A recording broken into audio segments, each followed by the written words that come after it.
Halo, halo, halo. Selamat pagi masyarakat iman yang dikasihi oleh Tuhan. Hari ini kita bersyukur karena ternyata Tuhan selalu baik ya dalam hidup kita. Dan kita percaya bahwa kalau melangkah dalam hidup itu harus pakai hati. Nah, biarlah hari ini hati kita ada Tuhan Yesus yang boleh berkarya bersabda. Dia menerangi hati kita supaya rasanya hal-hal gelap yang kita hadapi akhir-akhir ini boleh menemukan jalan terang. Mari bersama-sama kita awali dengan memujikan PKJ 198. PKJ 198 bait pertama dan yang kedua, di hatiku ya Yesus. PKJ 198 bait pertama dan yang kedua, di hatiku ya Yesus.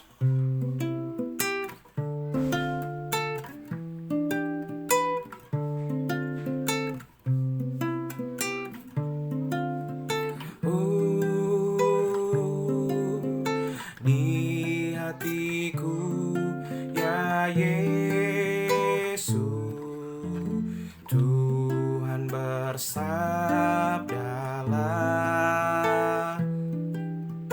agar tenang hatiku dan hilang khawatirku. Di hatiku ya di hatiku, Tuhan bersabdalah, ku berserah, pasrah penuh, bersabdalah ya Tuhan.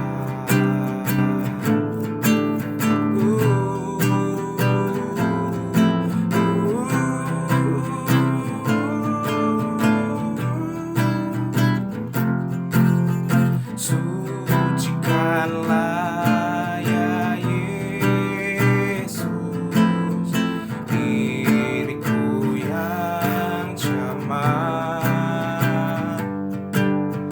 Pakailah aku Tuhan, meraih yang sesat. Di hatiku ya di hatiku, Tuhan bersabdalah, ku berserah, pasrah penuh, bersabdalah ya Tuhan. Mari kita berdoa. Tuhan, kalau kami tahu bahwa di hati kami ada Tuhan, harusnya kami tidak menjadi orang-orang yang takut melangkah. Dan hari ini kami mau bersama-sama melangkah dalam firman-Mu, mampukan agar kami mengerti dan memahami. Kami serahkan hanya dalam nama-Mu kami berdoa dan bersyukur. Amin. Bersama-sama kita akan membuka dari 1 Samuel 15 ayat 1 sampai 9. 1 Samuel 15 ayat 1 sampai 9. 1 Samuel 15 ayat 1 sampai 9. Dengarkanlah sabda Tuhan. Berkatalah Samuel kepada Saul, "Aku telah diutus oleh Tuhan untuk mengurapi engkau menjadi raja atas Israel, umatnya. Oleh sebab itu, dengarkanlah bunyi firman Tuhan. Beginilah firman Tuhan semesta alam. Aku akan membalas apa yang dilakukan oleh Amalek kepada orang Israel. Karena orang Amalek menghalang-halangi mereka ketika orang Israel pergi dari Mesir. Jadi pergilah sekarang, kalahkanlah orang Amalek, tumpaslah segala yang ada padanya. Dan janganlah ada belas kasihan kepadanya. Bunuhlah semuanya, laki-laki maupun perempuan, kanak-kanak maupun anak-anak menyusu, lembu maupun domba, unta maupun keledai." Lalu Saul memanggil rakyat berkumpul dan memeriksa barisan mereka di Telaim. Ada 200.000 orang pasukan berjalan kaki dan 10.000 orang Yehuda. Setelah Saul sampai ke kota orang Amalek, disuruhnyalah orang-orang menghadang di lembah. Berkatalah Saul kepada orang Keni, "Berangkatlah menjauhlah, pergilah dari tengah-tengah orang Amalek, supaya jangan kulenyapkan kamu bersama-sama dengan mereka. Bukankah kamu telah menunjukkan persahabatanmu kepada semua orang Israel ketika mereka pergi dari Mesir? Sesudah itu menjauhlah orang Keni dari tengah-tengah orang Amalek." Lalu Saul memukul kalah orang Amalek mulai dari Hawila sampai ke Syur yang di sebelah timur Mesir. Agag, raja orang Amalek, ditangkapnya hidup-hidup, tetapi segenap rakyatnya ditumpasnya dengan mata pedang. Tetapi Saul dan rakyat itu menyelamatkan Agag dan kambing domba dan lembu-lembu yang terbaik dan tambun. Pula anak domba dan segala yang berharga Tidak mau mereka menumpas semuanya itu. Tetapi segala hewan yang tidak berharga dan yang buruk, itulah yang ditumpas mereka.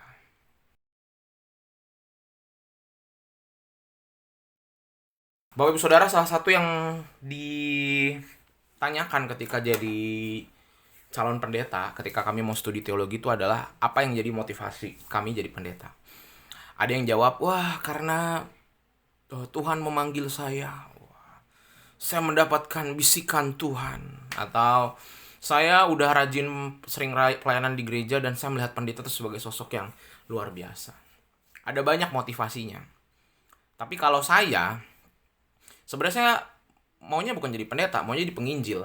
Saya tuh pengennya tuh ke daerah-daerah yang belum kenal Tuhan atau jadi guru agama gitu. Sehingga ketika masuk jadi pendeta sih karena memang mau belajar teologi aja. Dan kayaknya dari sebelumnya pengen masuk kuliah di tempat lain tapi kayak dihalangi gitu selalu.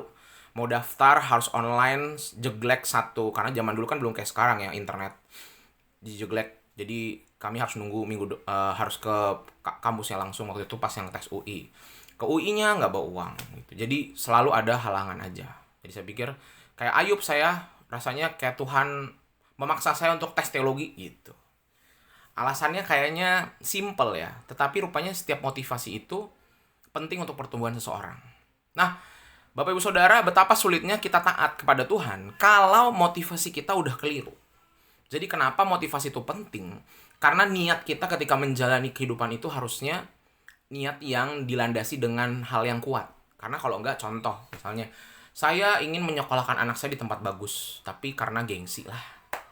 Kalau kayak gitu, kalau cuman karena gengsi, ketika nanti nggak punya uang atau nggak punya jalan, pasti berhenti berjuang. Tapi kalau niatnya saya ingin menyekolahkan anak bagus karena saya ingin anak saya jadi anak yang pintar. Saya pengen anak saya dapat pendidikan terbaik. Sehingga motivasi yang keliru itu dan yang betul akan mempengaruhi output dan keluarannya. Nah, ini yang terjadi pada Saul. Saul itu yang membuat dia jadi gagal raja karena motivasinya udah salah. Perintah Tuhan kan Saul udah jelas. Bangsa Amalek kalahin gitu ya, nggak ada celah, pokoknya dikalahin. Walaupun bagi kita orang modern tuh kayaknya kok Tuhan kejam banget ya, tapi konteksnya pada masa itu nggak bisa kita samain sama zaman sekarang yang kita udah bicara soal perdamaian. Orang peperangan malah satu hal yang sebenarnya menyedihkan. Kalau zaman dulu mereka tuh pilihannya makan atau dimakan. Kita lawan, kalau nggak bangsa kita yang hancur. Nah, Tuhan cuma minta taat aja. Nah, tetapi rupanya Saul melanggar. Karena Saul bukan fokus mengalahkan, tapi nih benda-benda apa yang bisa kita ambil ya, ternak apa yang bisa diambil, jarahan apa yang bisa diambil. Jadi dia fokus nyari materinya, bukan fokus mengalahkan bangsa Amalek supaya dia dapat jalan untuk melakukan perbesaran wilayahnya. Sehingga ini yang sebenarnya Saul motivasinya udah salah, mengalahkan bangsa Amalek dengan niat yang jelek. Nah, Bapak Ibu Saudara, kebanggaan seorang raja untuk menang perang itu harusnya untuk menguasai wilayah. Tetapi Saul ini malah menyimpan Raja Agag, membiarkannya hidup, kemudian ternak-ternak dibawa, dan ini jadi ketidaktaatannya Raja Saul kepada Tuhan. Jadi Saul tuh mengambil kemuliaan Tuhan untuk dirinya sendiri. Sehingga kalau kita baca terus sampai bawah, akhirnya dia dimarahin Tuhan dan akhirnya menyadari, oh ini salah nih. Dan betul habis ini, Bapak Ibu, semua tindakannya Saul itu akan selalu mengarah pada keburukan dan membuat dia makin jatuh. Nggak heran akhirnya Tuhan menyiapkan raja lain untuk menggantikan Daud. Sehingga Bapak Ibu Saudara, kalau Tuhan panggil kita untuk melakukan sesuatu hari ini, kita harus landasi dengan niat dan motivasi yang benar apa? Untuk melayani Tuhan. Aku hidup bekerja untuk melayani Tuhan. Kelihatannya klise ya, sok rohani kamu. Enggak. Kalau saya hanya bekerja untuk cari uang, ketika kerja itu nggak ada uangnya, saya akan berhenti dan akan setengah hati. Tapi kalau saya bilang, Tuhan saya bekerja sebagai bentuk syukur saya sama Tuhan, maka saya bekerja pun disakiti, gaji nggak seberapa. Atau ketika di toko, Tuhan saya jaga toko untuk Tuhan. Mau pelanggan datang banyak atau sepi. Tapi kalau hatinya udah terarah sama Tuhan, dia kerjanya akan maksimal. Sehingga hari ini kita mau sama-sama cek motivasi kita. Apa sih motivasi kita kerja, berkeluarga, hidup? Kita cek lagi. Kalau itu ternyata belum untuk memuliakan Tuhan, jangan heran kita akan menyerah tengah jalan. Semoga hidup kita memuliakan Tuhan. Amin. Mari kita berdoa. Tuhan, terima kasih hari ini kami boleh belajar lagi dan lagi tentang motivasi hidup kami. Mampukan kami untuk tidak hanya sekedar menjalani hidup dengan niat-niat ego kami, hanya ingin berhasil, hanya ingin sukses, punya uang banyak, dicintai banyak orang. Ajarkan kami motivasinya, kami lakukan ini untuk Tuhan. Sebagai bentuk syukur kami bekerja di toko, kami bekerja di orang, kami berkeluarga, kami melayani, fokusnya kepada Tuhan. Mampukan kami Tuhan. Kami serahkan, hanya dalam nama-Mu kami berdoa dan bersyukur. Haleluya. Amin. Selamat pagi, Tuhan Yesus memberkati, tetap bersemangat.